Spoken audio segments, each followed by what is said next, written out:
বাংলাদেশে আনুষ্ঠানিকভাবে জাতিসংঘ মানবাধিকার মিশনের কার্যক্রম শুরু, ৩ বছরের জন্য চুক্তি সই।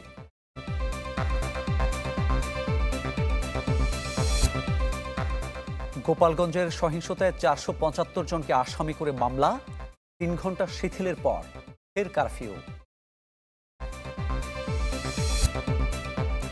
হামলা করে দমানো যাবে না এনসিপিকে, মুন্সিগঞ্জে নাহিদ, নারায়ণগঞ্জে পৌঁছেছে জুলাই পদযাত্রা।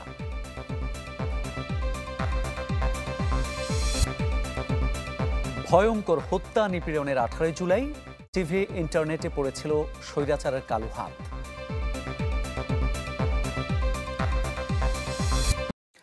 বাংলাদেশে আনুষ্ঠানিকভাবে শুরু হলো জাতিসংঘের মানবাধিকার বিষয়ক মিশনের কার্যক্রম।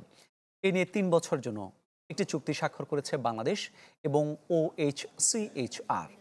জেনেভা থেকে পাঠানো বিবৃতিতে এই তথ্য জানানো হয়। জাতিসংঘের মানবাধিকার বিষয়ক হাইকমিশনার ভলকার তুর্ক ও পররাষ্ট্র সচিব আসাদ আলম সিয়াম এই চুক্তিতে সই করেন। গেল বছর অগাস্ট থেকে বাংলাদেশের সাথে জাতিসংঘের মানবাধিকার বিষয়ক মিশনের সম্পৃক্ততা উল্লেখযোগ্যভাবে বৃদ্ধি পায়, যেখানে মানবাধিকার সম্পর্কিত নানা ঘটনার তদন্ত ও তথ্যানুসন্ধানে কাজ করে আসছে সংস্থাটি। এ বিষয়ে মানবাধিকার কমিশনার ভলকার তুর্ক বলেন, নতুন মিশনটি দেশের জাতীয় এবং আন্তর্জাতিক মানবাধিকার প্রতিশ্রুতি পূরণে বিভিন্ন ক্ষেত্রে প্রশিক্ষণ এবং প্রযুক্তিগত সহায়তা প্রদান করবে। পাশাপাশি সরকারি প্রতিষ্ঠান ও নাগরিক সমাজের কর্মীদের জন্য সক্ষমতা বৃদ্ধিতে কাজ করবে।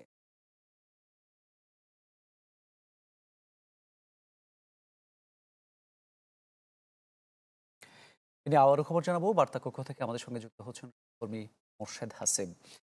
হাসিব, ৩ বছরের জন্য বলা হচ্ছে যে চুক্তি সই করেছে বাংলাদেশ, মানবাধিকার কমিশন কাজ করবে। ঠিক কোন কোন প্রক্রিয়া তারা বাংলাদেশকে সহায়তা প্রদান করবে? প্রথমে একটু বলে রাখি যে আসলে ৩ বছর হচ্ছে প্রাথমিক, এরপরে আরো ২ বছর হওয়ার কথা। নেপালের ক্ষেত্রে যেটি হয়েছিল যে ৩ বছরের জন্য হয়েছিল, প্লাস আরো ২ বছর, মোট ৫ বছর। সো বাংলাদেশের ক্ষেত্রেও সেটা হতে পারে এবং দুই পক্ষ সে বিষয়ে একমত হয়েছে। দুই পক্ষে কতগুলো জায়গায় দ্বিমতের জায়গা ছিল, তার আগে একটু বলে রাখি যে জাতিসংঘের মানবাধিকার অফিস আসলে আনুষ্ঠানিকভাবে হয়তো বা আজকে তারা বিবৃতি দিয়েছে, কাজ শুরু করেছে। কিন্তু যদি আমরা একটু পেছনে যাই, গেল বছর যখন তারা ফ্যাক্ট ফাইন্ডিং মিশনটি বাংলাদেশে আসে এবং তারা তাদের তথ্যানুসন্ধান শুরু করে, তখন থেকে কিন্তু একরকমের এক ধরনের নীতিগতভাবে এগ্রিমেন্ট ছিল, একদম নীতিগতভাবে সহ অবস্থান ছিল যে এই মিশনটি কাজ করবে। কারণ তারা যে পরিমাণ হত্যাযজ্ঞ হয়েছে, যে পরিমাণ মানবাধিকার লঙ্ঘন হয়েছে, গুম হয়েছে, খুন হয়েছে, সেই বিষয়গুলো প্রত্যেকটা খুঁটিনাটি তুলে ধরবে। সেই বিষয় যারা যে ১০০ পাতার কাছাকাছি প্রতিবেদনটা দিয়েছিল, সেখানে শেষের পাতাগুলোতে অন্তত ৪টি এবং ৫টি ক্ষেত্রে ৫০টির মতো আনুমানিক পরামর্শ দেওয়া হয়েছিল এবং সেখানে বলা হয়েছিল এই পরামর্শগুলো বাস্তবায়নের জন্য জাতিসংঘ সহযোগিতা করতে চায়। আর সেই সহযোগিতার ধারাবাহিকতায় কিন্তু আজকে তারা আনুষ্ঠানিকভাবে এই যে মানবাধিকার কার্যালয়টি ওপেন করলো। কান্ট্রি অফিস বলি কিংবা মিশন বলি, যেটি হোক না কেন, শুনতে ভালো না লাগলেও সত্য যে জাতিসংঘের এই কান্ট্রি অফিসগুলো অন্য যে শহরগুলোতে রয়েছে কিংবা দেশগুলোতে রয়েছে, সেখানে আছে মেক্সিকো, প্যালেস্তাইন, কিংবা এই ধরনের দেশগুলো, সিয়েরা লিওন কিংবা লিবিয়া। তো এইগুলোর সাথে বাংলাদেশের যে অবস্থান আর্থিক কিংবা সার্বিকভাবে বৈশ্বিক প্রেক্ষাপটে, সেই অবস্থানটা নিয়ে দীর্ঘ সময় আলোচনা হয়েছে যে বাংলাদেশ আসলে সেই কাতারের কিনা। বাংলাদেশ তার অবস্থান স্পষ্ট করেছে এবং ফলে জাতিসংঘ থেকে যখন চুক্তিটি দেওয়া হয়েছিল গত বছরের অক্টোবরে, প্রথম যে খসড়া চুক্তিটি দেওয়া হয়েছিল, সেটির পররাষ্ট্র মন্ত্রণালয় একাধিক পরামর্শ ছিল এবং আন্তঃমন্ত্রণালয়ের সভা হয়েছে একাধিক, পরে এটা আইন মন্ত্রণালয় এই চুক্তিটি ফাইনালাইজ করে তারা নীতিগতভাবে সম্মত হয়। এবং সেসব জায়গায় যেমন জাতিসংঘ যেখানে যারা কাজ করবে তাদের অবাধ যাতায়াত, দায় মুক্তির বিষয়টি, এর পাশাপাশি তাদের নিরাপত্তার বিষয়টি, তারা কোন কোন ক্ষেত্রে কাজ করতে পারবে, কতটুকু করতে পারবে, সেই জায়গাটা রয়েছে। তারা বলছে যেমন বাংলাদেশের যে মানবাধিকার কমিশনটি রয়েছে, সরকারের কিংবা বাংলাদেশের যেটি রয়েছে, সেটিকে তারা আরও এই গ্রেডে নিয়ে যাওয়ার জন্য কাজ করবে। পাশাপাশি সাধারণ মানুষকে আরও বোঝানোর প্রয়োজন রয়েছে, সাংবাদিক থেকে শুরু করে অধিকার কর্মী যারা আছে তাদের সুরক্ষার বিষয় আছে। পাশাপাশি জুলাই আগস্টে যে বিচার প্রক্রিয়া সরকার শুরু করেছে ট্রাইব্যুনালে, সেটিও তারা পর্যবেক্ষণ করবে এবং সেখানে তাদের যে পরামর্শ রয়েছে সেই পরামর্শগুলো তারা দিবে। একই সাথে তাদেরকে তারা তথ্যানুসন্ধান করতে গিয়ে যারা অপরাধ স্বীকার করেছে, জাতিসংঘের প্রতিবেদনে কিন্তু প্রথম বেরিয়ে আসে যে পলাতক প্রধানমন্ত্রী শেখ হাসিনা, সাবেক প্রধানমন্ত্রী শেখ হাসিনা, তার নির্দেশে সরাসরি গুলি করা হয়েছিল। এটি কিন্তু জাতিসংঘের প্রতিবেদনের প্রথম বেরিয়ে আসে এবং সেখানে তারা জেল গেটে যতটুকু মনে পড়ে যে যারা সরকারের মধ্যে আছে তারা তাদের, একটু শেষ করি, তারা যে সাক্ষ্য গ্রহণ করেছিল সেই সাক্ষ্য গ্রহণের সময় তারা কিন্তু বলেছিল যে তারা নির্দিষ্ট হয়ে গুলি করেছে। ফলে এই যে সেন্সিটিভ ডকুমেন্টগুলো, এই সেন্সিটিভ ডকুমেন্টের উপর বেস করে তারা যে প্রতিবেদন দিয়েছিল সেটার উপর নির্ভর করে সামনে নতুন বাংলাদেশ বিনির্মাণের যে প্রত্যাশা, সেই প্রত্যাশাকে মিট করার জন্য তারা সহযোগিতা করবে, এমনটি তাদের বিবৃতিতে বলা হয়েছে। অন্যান্য দেশে তারা এ ধরনের কাজ করে থাকে। আপনার প্রশ্নটি। জি, আমি যে বিষয়টা জানতে চাইলাম, আপনি বলছিলেন যে কি সাংবাদিক থেকে শুরু করে সমাজের বিভিন্ন পেশার মানুষদের সচেতন করা। সেক্ষেত্রে আমরা দেখলাম যে কি এই আলোচনা যখন চলছিল তখন ইসলামী দলগুলোর দিক থেকে এক ধরনের নেতিবাচক অবস্থান ছিল। সেক্ষেত্রে আসলে কিভাবে সচেতনতা বাড়বে? আচ্ছা, এই ধরনের আন্তর্জাতিক সংগঠনগুলো যখন কাজ করে তখন সেখানে নানা পেশার, মতের এবং গোত্রের কিংবা নানা ধরনের অভ্যাসের যে মানুষগুলো রয়েছে তাদেরকে নিয়ে আসা হয়। তো সেক্ষেত্রে জাতিসংঘ বাংলাদেশে যেহেতু একটি বাংলাদেশের বেশিরভাগ মানুষই মুসলমান, সেই জায়গাটা সেনসিটিভিটি রেসপেক্ট করেই তারা কিন্তু হয়তোবা কাজ করবে এবং সেই বিষয়টা বাংলাদেশের পক্ষ থেকে বেশ তুলে ধরা হয়েছিল। এই শুধু জাতিসংঘের ক্ষেত্রে এই প্রশ্নটি তুললে চলবে না। এই প্রশ্নটি তুলতে হবে বাংলাদেশে যত পশ্চিমা দূতাবাস রয়েছে কিংবা পূর্বের দূতাবাস রয়েছে সেই সবার ক্ষেত্রে। কারণ সবাইকে এক ধরনের ইমিউনিটি দেওয়া হয়। সেই ইমিউনিটির ক্ষেত্রে সেক্স ওরিয়েন্টেশন একটা বড় বিষয় থাকে। সেটা হয়তোবা বাংলাদেশের সামাজিক প্রেক্ষাপটের সাথে মিলবে না, কিন্তু পৃথিবীর অন্যান্য দেশের ক্ষেত্রে কিন্তু সেটা রয়েছে। সো এটি বাংলাদেশ সরকার, আমার ধারণা অন্তর্বর্তী সরকার, তারা খুব স্পষ্ট করেই এই বার্তাটা জাতিসংঘকে দিয়েছে যে এখানে এই সেনসিটিভিটিটা রয়েছে। অনেক ধন্যবাদ আপনাকে। দর্শক, বাংলাদেশে আনুষ্ঠানিকভাবে শুরু হলো জাতিসংঘের মানবাধিকার বিষয়ক মিশনের কার্যক্রম। এ নিয়ে বিস্তারিত জানাচ্ছিলেন সহকর্মী মোর্শেদ হাসিব, তিনি বার্তা কক্ষ থেকে যুক্ত হয়েছিলেন। গোপালগঞ্জের সহিংসতায় ৭৫ জনের নাম উল্লেখ সহ অজ্ঞাত ৪০০ জনকে আসামি করে সন্ত্রাস বিরোধী আইনে মামলা হয়েছে। এদিকে সকাল ১১টা থেকে বেলা ২টা পর্যন্ত শিথিল থাকার পর আবারও চলছে কারফিউ। জীবন জীবিকার তাগিদে মানুষ ঘরের বাইরে বের হলেও তাদের মধ্যে রয়েছে চাপা আতঙ্ক। বন্ধ রয়েছে শহরের ব্যবসা প্রতিষ্ঠান। গেল রাতের অভিযানে আরও ২০ জনকে গ্রেপ্তার করেছে আইনশৃঙ্খলা বাহিনী। এদিকে ঢাকা মেডিকেলে আরও একজনের মৃত্যু হয়েছে। এ নিয়ে মৃতের সংখ্যা দাঁড়ালো ৫ জনে। দেখা যাবে না কয়টা ছবিগুলো।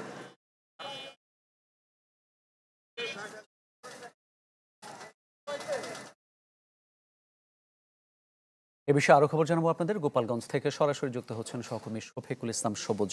সবুজ, বর্তমানে গোপালগঞ্জের পরিস্থিতি কেমন দেখছেন? কারফিউর দিকে মানুষ আসলে আইনের প্রতি কতটা সমর্থন দেয়? মানুষজন আসলে তারা বলছেন যে তাদের জীবন জীবিকায় কিন্তু এরই মধ্যে প্রভাব পড়েছে। তারা সমর্থন দেখাচ্ছেন বাধ্য হয়ে, কেননা সরকারের কঠোর বিধিনিষেধ, তো বিধিনিষেধ উপেক্ষা করার কিন্তু সুযোগ নেই সাধারণ মানুষের। ২২ ঘন্টার কারফিউ গতকাল সন্ধ্যা ৬টার সময় শেষ হয়েছিল। তো গতকাল সন্ধ্যা ৬টার পর থেকে আজকে দুপুর ১১টা পর্যন্ত কারফিউর সময়সীমা বাড়ানো হয়। দুপুর ১১টার পর থেকে ৩ ঘন্টা শিথিল করা হয়। তো ৩ ঘন্টা পর অর্থাৎ দুপুর ২টার পর থেকে আবার ২ ঘন্টা কিন্তু হয়ে গেছে, কারফিউ শুরু হয়েছে। কালকে ঢাকা বিভাগের কমিশনার তিনি যে প্রশ্ন আমাদেরকে করেছিলেন যে কালকে যে তথ্য আমাদেরকে তিনি জানিয়েছিলেন সেই তথ্য হচ্ছে আজকে দুপুর ২টার পর থেকে যে কারফিউ শুরু হবে, এই কারফিউ আসলে সন্ধ্যা ৬টায় শেষ হবে কিনা তা কিন্তু স্পষ্ট করেননি। অর্থাৎ পরিস্থিতি বিবেচনা করে পরবর্তী করণীয় বিষয় সিদ্ধান্ত নিয়ে আসলে জানানো হবে যে কারফিউ বাতিল করা হবে না কারফিউর সময়সীমা বাড়ানো হবে। আর আমরা ঠিক এই মুহূর্তে যে স্থানটিতে রয়েছি, গত বুধবারে যে রণক্ষেত্রের ঘটনা ঘটে এবং যেই মঞ্চের সামনে কে কেন্দ্র করে যে উত্তেজনা তৈরি হয়, সেই মঞ্চের সামনে গোপালগঞ্জ পৌর মাঠ বা পৌর মঞ্চ, এই রাস্তায় কিন্তু এখন যানবাহনের সংখ্যা কিছুটা বেড়েছে। সকালবেলা একদম ছিল না, অর্থাৎ দুপুরের টাইমটাতে, যেহেতু আজকে আবার শুক্রবার সাপ্তাহিক ছুটির দিন, তো সেই কারণে রাস্তায় মানুষজনের আনাগোনা কম। তবে যারা এই শহরের যে দৈনিক কাজ করেন, অর্থাৎ দিনমজুর যারা, তাদের কিন্তু দুর্ভোগ অনেক বেশি পোহাতে হচ্ছে। কাঁচামালের ব্যবসা যারা করেন, বিশেষ করে ফলের ব্যবসায়ী যারা, তাদের ফল কিন্তু পচন শুরু হয়েছে। তো সব মিলে এখানকার চিত্র হচ্ছে এই। আমরা হয়তো বিকেল নাগাদ জেলা প্রশাসনের কার্যালয়ের পক্ষ থেকে এ বিষয়ে একটা ব্রিফিং করা হবে, তখন আমরা জানতে পারবো যে আসলে কয়টা নাগাদ এই কারফিউর বিষয় সরকারের যে সিদ্ধান্ত। আর এই মঞ্চের যে আসবাব ছিল, সামিয়ানার যে বাঁশ, কার্পেট, এগুলো এখান থেকে অপসারণ করা হচ্ছে। এ হচ্ছে আসলে এখানকার সবশেষ অবস্থা। ধন্যবাদ আপনাকে। গোপালগঞ্জ থেকে যুক্ত হয়েছিলেন সহকর্মী শফিকুল ইসলাম সবুজ।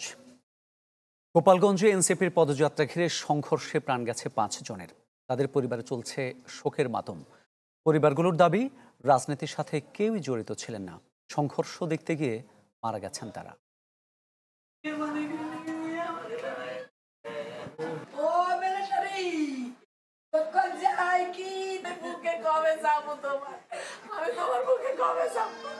গোপালগঞ্জে এনসিপির পদযাত্রা ঘিরে সংঘর্ষে নিহতদের পরিবারগুলো এখন শোকের সাগরে।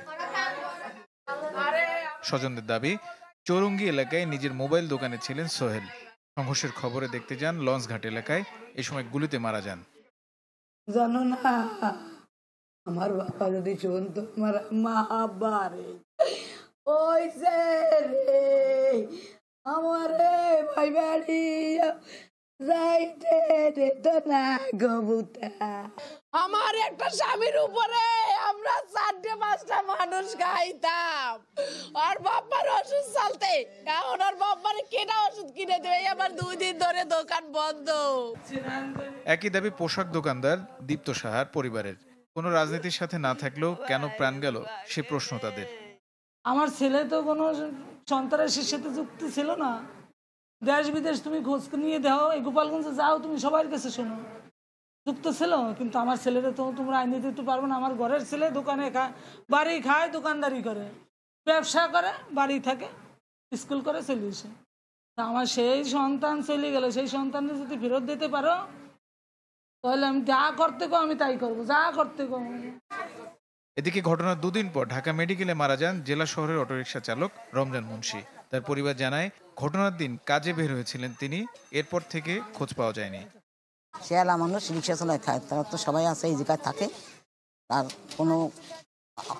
কোনো দুষ্ট মনেতে দেখিনি যেন সে এই কেস করে খায়, ওই রাজনীতি করে, এইটি করে, তার আমি দেখিনি কোনোদিন। একটু পুতা বানছে, ঘর উঠাবে, এই টাকা নিজে কামাই করে ঘর উঠায় বিয়ে শাদী করবে সামনে। এখন তো আর তা হলো না। এছাড়াও লঞ্চঘাট এলাকায় গুলিবিদ্ধ হয়ে আরো 2 জন মারা গেছেন। তাদের বাড়িও গোপালগঞ্জের বিভিন্ন এলাকায়। Desk report, channel 24। World class innovation নিয়ে ওয়ালটন এখন দেশের সীমানা পেরিয়ে পৌঁছে গিয়েছে 50টিরও বেশি দেশে। হামলা চালিয়ে এনসিপিকে দমানো যাবে না, মুজিববাদের বিরুদ্ধে লড়াই চলবে। জুলাই পদযাত্রার অংশ হিসেবে মুন্সিগঞ্জের পথসভায় এমনটাই বলেন নাহিদ ইসলাম। এর আগে জেলা শহরে কেন্দ্রীয় শহীদ মিনার চত্বর থেকে শুরু হয় মূল পদযাত্রা। বিভিন্ন সড়ক ঘুরে মুন্সিগঞ্জ সুপার মার্কেট এলাকায় পথসভায় শেষ হয়। এ সময় এনসিপির দক্ষিণাঞ্চলের মুখ্য সংগঠক হাসনাত আবদুল্লাহ সহ কেন্দ্রীয় নেতারা বক্তব্য রাখেন। এনসিপির কর্মসূচি ঘিরে নিরাপত্তা জোরদার করেছে প্রশাসন, রয়েছে সেনা টহলও। এরপর পদযাত্রা যায় নারায়ণগঞ্জ।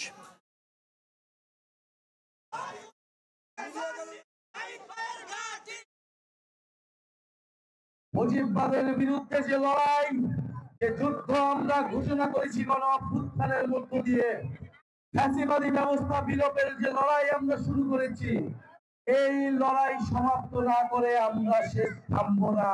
শুধু গোপালগঞ্জ নয়, পুরো বাংলাদেশে যেখানে সশস্ত্র ফ্যাসিবাদের সন্ত্রাসীরা থাকবে, আমাদের ঐক্যবদ্ধ ভাবে দলমত নির্বিশেষে তাদেরকে প্রতিহত করতে হবে।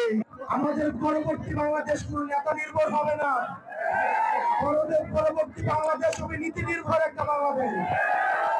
এবং এই বাংলাদেশ বিনির্মাণে অবশ্যই আমাদের সবাইকে একসাথে তরুণ প্রজন্মকে ঐক্যবদ্ধ করতে হবে। এ নিয়ে আরো খবর জানাবো আপনাদের। নারায়ণগঞ্জ থেকে যুক্ত হচ্ছেন সহকর্মী মাহবুবুর রহমান। মাহবুব, এনসিপির জুলাই পদযাত্রায় নারায়ণগঞ্জে এখন কি কর্মসূচি চলছে, আর সারাদিন আজকে তাদের কর্মসূচি কি রয়েছে?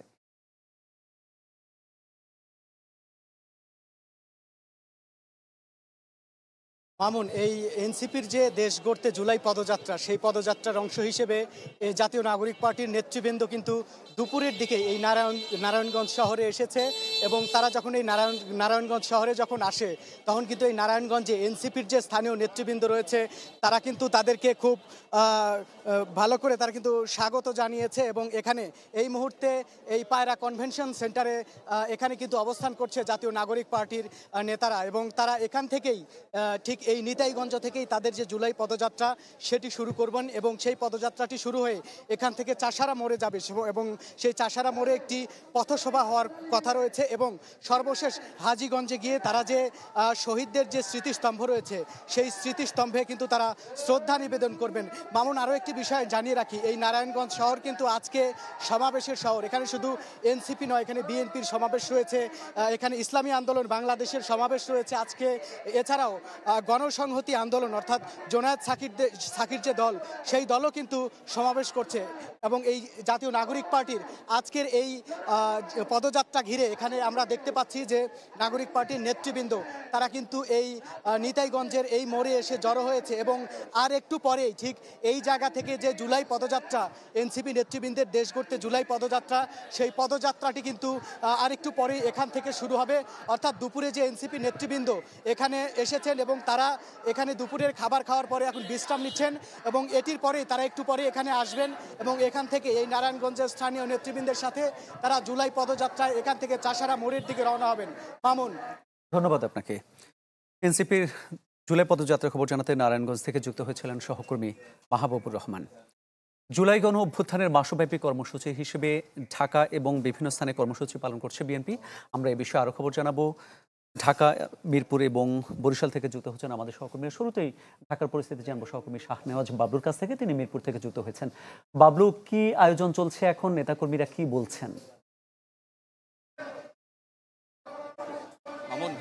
জুলাই গণ অভ্যুত্থানের যে শহীদ হয়েছেন, যারা আহত হয়েছেন, তাদের স্মরণে মূলত বিএনপি সারা দেশে যে মৌন মিছিলের ঘোষণা দিয়েছে সেটি আজকে হচ্ছে রাজধানী ঢাকায়, অর্থাৎ ঢাকা মহানগর উত্তর এবং দক্ষিণে দুটি মৌন মিছিল করবে। আমি আছি ঢাকা মহানগর উত্তরের, যেখানে পল্লবী যে বাস ডিপো রয়েছে, বিআরটিসি বাস ডিপো রয়েছে, সেখান থেকে বিএনপির যে মৌন মিছিল আজকের সেটি শুরু হবে।